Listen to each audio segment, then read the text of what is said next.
I heard you mention storytelling and visuals a few times there, but I also heard you talk about titles and ideas. Would you say that they're important as well? Hugely, hugely. There's no, let's take the example of the oldest archaeological site in the world. Yeah. That's a banger of a title, in my opinion.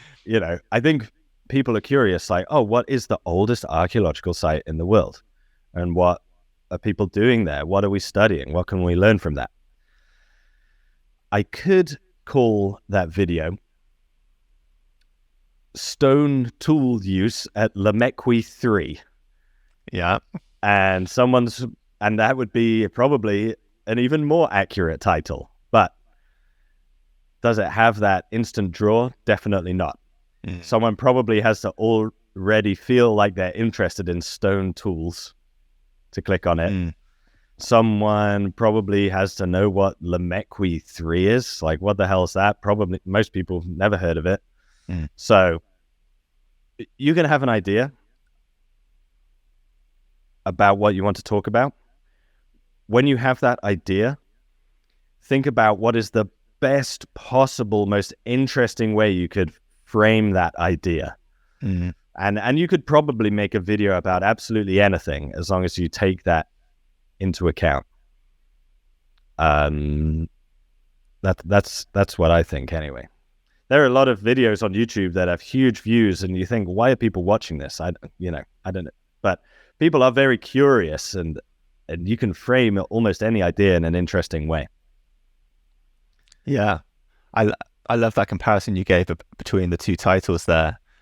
And one, like you said, framing and driving curiosity, you focus on that with getting views. But another thing I took from that was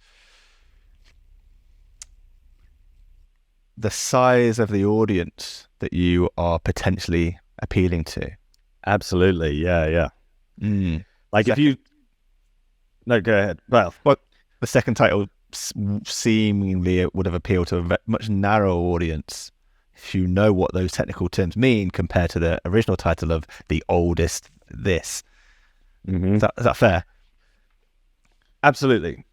Like someone, there's so many things I watch on YouTube that I don't really have any knowledge of, that I don't really care to develop a big knowledge on.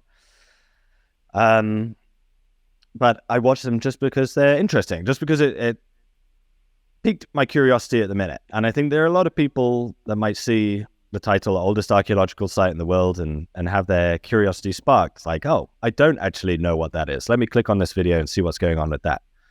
But like stone tool use at Lamechwi 3 is just going to go straight over their heads. You're just not going to watch it. I don't know. Yeah. That's really valuable. So people watching this video, the takeaway there is, well, I hope I'm right with this takeaway. How can you present your video so it has the widest appeal possible? Exactly. So important. Because if I had the goal of creating an archaeology channel that only appealed to people who are already interested in archaeology, maybe it would be successful, maybe not, I don't know. But the magic, the money, the gold is to get someone that isn't interested in archaeology to think, oh, this is interesting, let me watch this. That's the magic. That's where you'll get success. If you can do that, you'll find success, I think.